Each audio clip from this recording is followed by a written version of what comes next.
Hi ಎಲ್ರಿಗೂ ನಮಸ್ಕಾರ. Welcome back to baby Girish vlogs. ಇವತ್ತಿನ ವಿಡಿಯೋ ಏನಂದರೆ ಸೊಪ್ಪಿನ ಸಾಂಬಾರು ರೆಸಿಪಿನ ತೋರಿಸ್ತಾ ಇದ್ದೀನಿ. ಫಸ್ಟ್ ನೀರನ್ನ ಕಾಯಕ್ಕೆ ಇಟ್ಕೊಂಡು ಅದಕ್ಕೆ ನಾನು ಅವರೇ ಬೇಳೆನ ಹಾಕ್ಕೊಂಡಿದ್ದೀನಿ. ನೀವು ಬೇಳೆ ಕಾಳು ಬೇಕಾದರೆ ಹಾಕೋಬೋದು, ನಿಮ್ಗೆ ಯಾವುದಿಷ್ಟದು ಹಾಕೋಬೋದು. ಅದು ಕುದೀತಿರೋ ಟೈಮಲ್ಲಿ ಒಂದು 4ರಿಂದ 5 ಮೆಣಸಿನ್ಕಾಯಿ ಹಾಕೋತಾಯಿದ್ದೀನಿ. ಹಸಿರು ಮೆಣಸಿನ್ಕಾಯಿನ ಚೆನ್ನಾಗಿ ಕುದಿಸ್ಬೇಕು. ಮೆಣಸಿನ್ಕಾಯಿ ಬೆಂದಿದ್ದ ತಕ್ಷಣ ಅದನ್ನ ಬೇರೆ ತಗೋಬೇಕಾಗುತ್ತೆ. ಅದಕ್ಕೆ ಖಾರಕ್ಕೆ ಬೇಕಾಗುತ್ತೆ, ಬೇರೆ ತೆಗೆದಿಟ್ಕೋತಾ ಇದ್ದೀನಿ.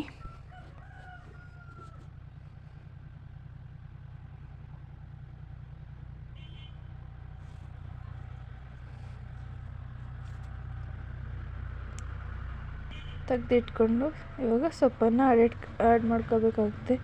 ಇದು ಹೊಲದಲ್ಲೇ ಸಿಗುವಂತಹ ಸೊಪ್ಪು. ಇದು ಕನ್ನೆ ಸೊಪ್ಪು, ನಮ್ಮ ಹಳ್ಳಿ ಕಡೆ ಎಲ್ಲ ಜಾಸ್ತಿ ಸಿಗುತ್ತೆ. ಸೊಪ್ಪನ್ನು ಚೆನ್ನಾಗಿ ತೊಳೆದಿಟ್ಕೊಂಡಿದ್ದೀನಿ ಸೋಸಿ. ಇವಾಗ ಇದನ್ನ ಹಾಕೋತಾ ಇದ್ದೀನಿ.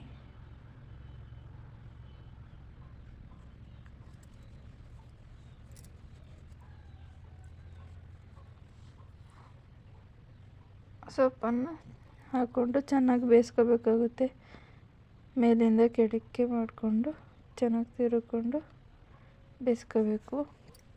ಕಾಳು ಬೆಂದಿರೋದು ನೋಡಿ ಸೊಪ್ಪು ಹಾಕೋಬೇಕಾಗುತ್ತೆ.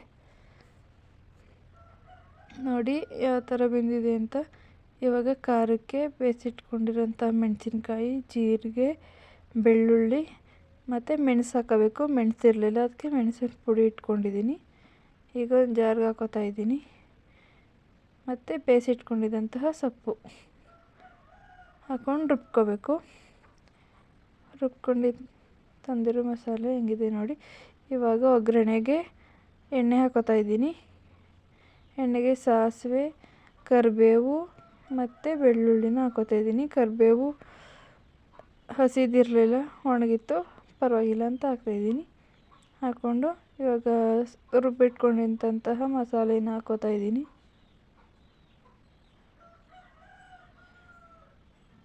ತಿರುಕೋಬೇಕು, ಹಣ್ಣು ಹಿಡಿದಂಗೆ, ತಳ ಹಿಡಿಬಾರ್ದು ಹಾಗೆ.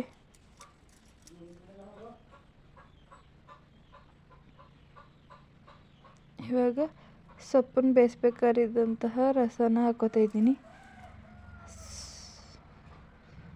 ಮತ್ತು ಜಾರ್ ತೊಳೆದಿಟ್ಕೊಂಡಿದ್ದಂತಹ ನೀರನ್ನು ಕೂಡ ಆ್ಯಡ್ ಮಾಡ್ಕೋತಾ ಇದ್ದೀನಿ. ನಿಮ್ಗೆ ಎಷ್ಟು ಬೇಕು ಸಾಂಬಾರು ನೋಡ್ಕೊಂಡು ಹಾಕ್ಕೊಳ್ಳಿ. ನಮ್ಮ ಮನೇಲಿ 4 ಜನ ಇರೋದ್ರಿಂದ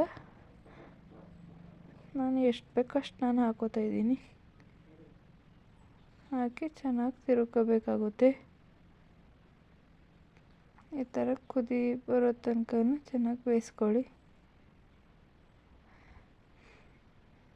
ನೋಡಿ ಹೆಂಗೆ ಕಾಣಿಸ್ತಾ ಇದೆ ಅಂತ. ಇವಾಗ ಕುದೀತಾ ಇದೆ. ಕುದಿಯೋ ಟೈಮಲ್ಲಿ ಉಪ್ಪನ್ನು ಆ್ಯಡ್ ಮಾಡ್ಕೋತಾ ಇದ್ದೀನಿ. ಹಾಕ್ಕೊಂಡು ಚೆನ್ನಾಗಿ ತಿರುಗ್ಕೊಳ್ಳಿ. ಈಗ ಸೊಪ್ಪಿನ ಸಾಂಬಾರು ರೆಡಿ ಆಯಿತು. Thank you for watching.